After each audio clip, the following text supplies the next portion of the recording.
then they took the word Blake and made it black. Right. And then they took the original people that this word was targeting, and they took that and labeled it to another people that was melanated.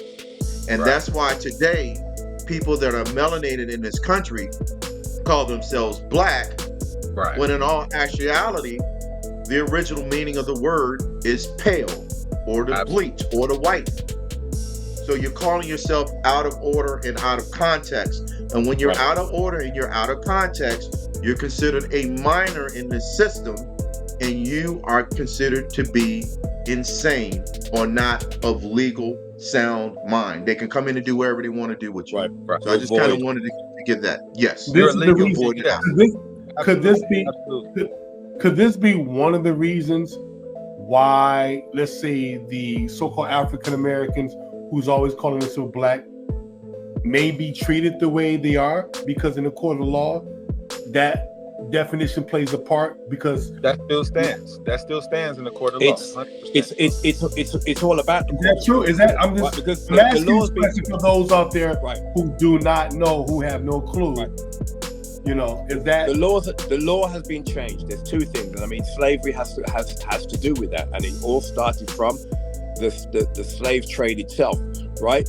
Slaves were taken by sea, therefore they followed the law of the sea, right? When you're trading, you trade by sea, so everything was traded over the sea, right? And so when it comes to the word black, you can look it up in the Black's Law Book. What black means is exactly what we're talking about right now. Everything that's in there, everything that's just been said, you'll find it in the Black's Law Book, right? But it's not just that. Not only did we come over as slaves, we came over as prisoners of war, right? And as a prisoner of war, you have to be registered to go on that ship, right? And you're registered, you're put on a blacklist, right? Now, all the people that were put on the blacklist, it doesn't matter if they were black, white, pink, purple, or grey. They were all put on the same blacklist, right? And the blacklist is just telling you these people now have no status because they are null and void. We caught them. They're prisoners of war. They are now slaves, and that's where that also comes from. Right. Well, if you go by the term black, go ahead, Go ahead. I'm sorry. If you go by the term black, that's Canaan. You are a legal slave, right? Divinely from the heavens. This is a divine status that cannot be changed, revoked, you know. And if you are more, in which we are, the more we got to be, us as Hebrews, we don't give enough credit to the Moors. We have to. If it wasn't for the Moors, a lot of this knowledge would not have to pass down. The Moors are white. You can look this up in the ancient Hebrew dictionary of the word Moor. It's the mem and the word awar. Awar means light, or aurora, like aurora borealis, right? Right. The root word of Moor is light, which is awar. When you put that mem on the front of it, it makes the word Moor, the sons of light versus the sons of darkness. Right. It's black versus white. You understand? Dawiyad. Can I interject? Go ahead.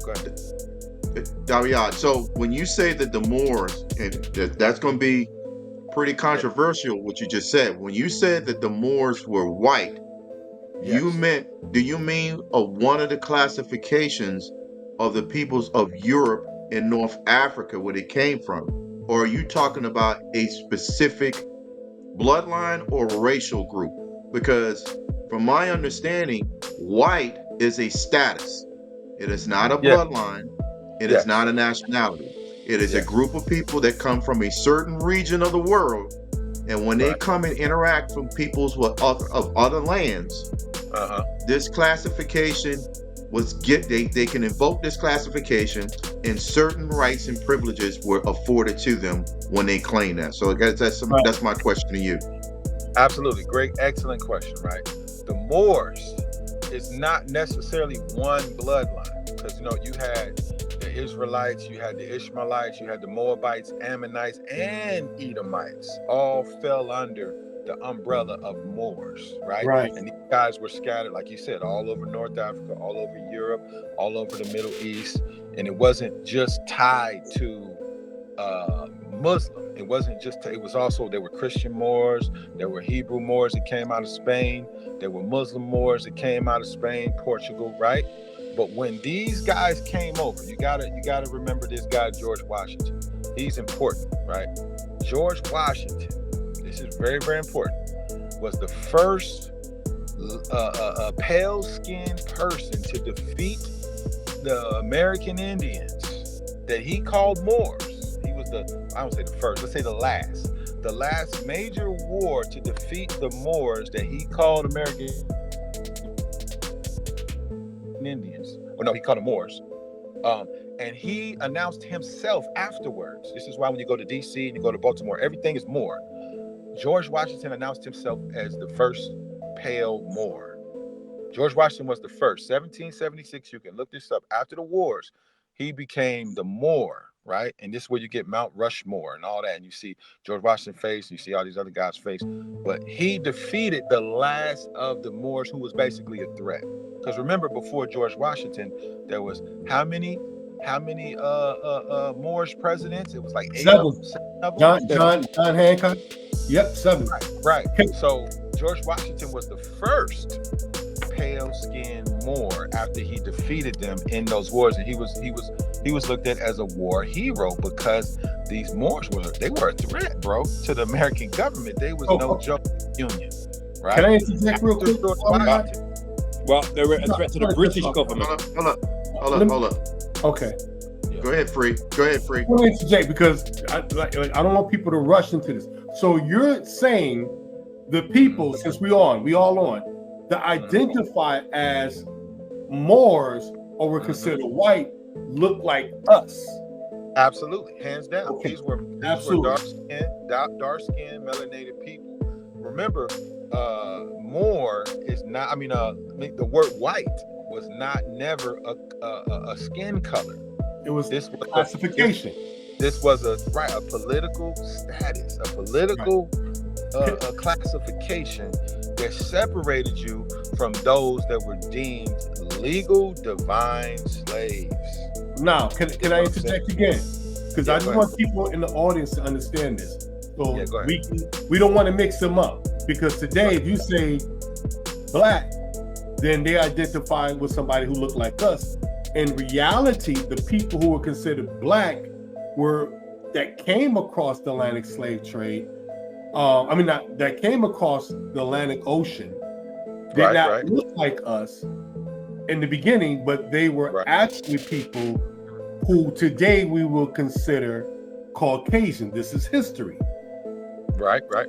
Absolutely. Okay, so this is a history. And I'm just going piggybacking what you guys were talking about. And also the definition of black means nothing. It has no prevalence in the court system.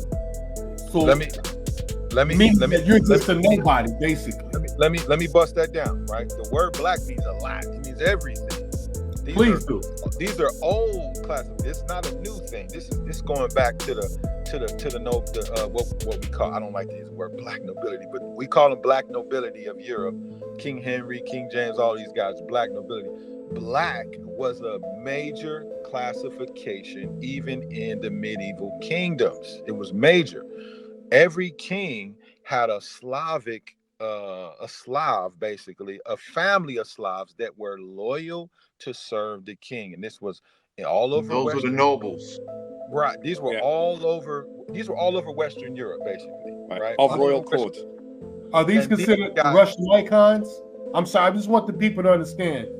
Could we say the people who Putin Vladimir was showing, could we say these were nobles as well? Oh, you mean Pushkin? Yeah. Absolutely. Russian icons, what they call. Right. Absolutely. Oh, I get what you're saying. I get where you're going through. It was free. Yeah.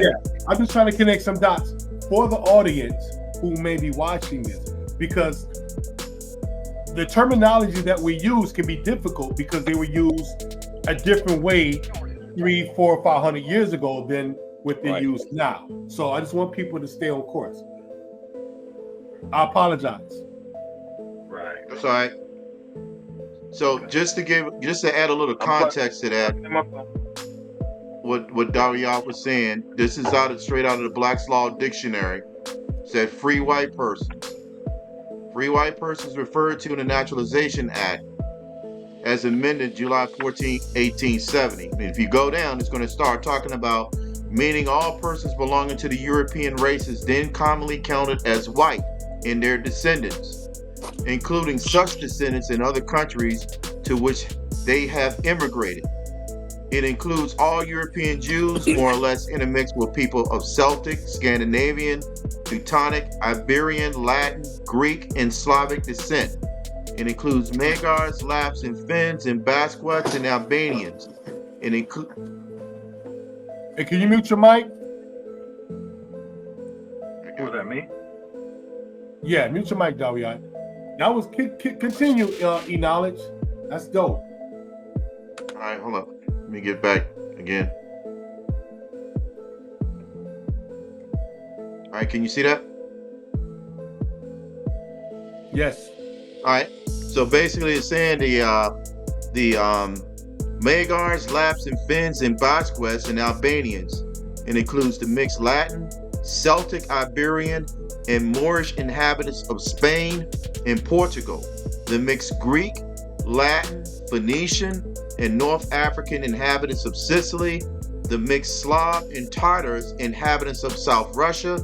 It does not mean Caucasian race, Aryan race, or Indo-European races, nor the mixed Indo-European Dravidians, Semitic, and Mongolian peoples who inhabited Persia. Wow. So, that's deep. Break that down.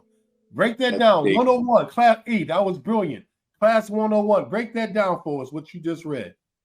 So basically what this is saying is that when these people, free whites, persons, came to the Americas and they interacted with other melanated people who we quote unquote call Indians, all right?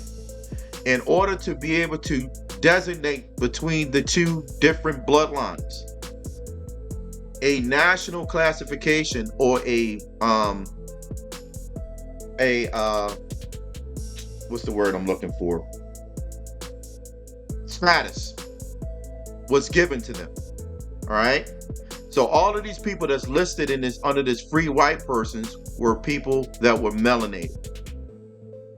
All right. And it basically we've come to now. So basically what is happening is that you have a group of people now calling themselves white persons or white people, and they have taken on the identity of these people who this term was originally meant for. Now that doesn't mean that they can't classify themselves as that if they are of that bloodline. But you have to be of that bloodline. If you're not of that bloodline, then you're taking on the identity of someone else where the original meaning of the word did not apply to you. Does that make sense? So if you were black, considered black, you were considered pale. Is that correct? Facts. So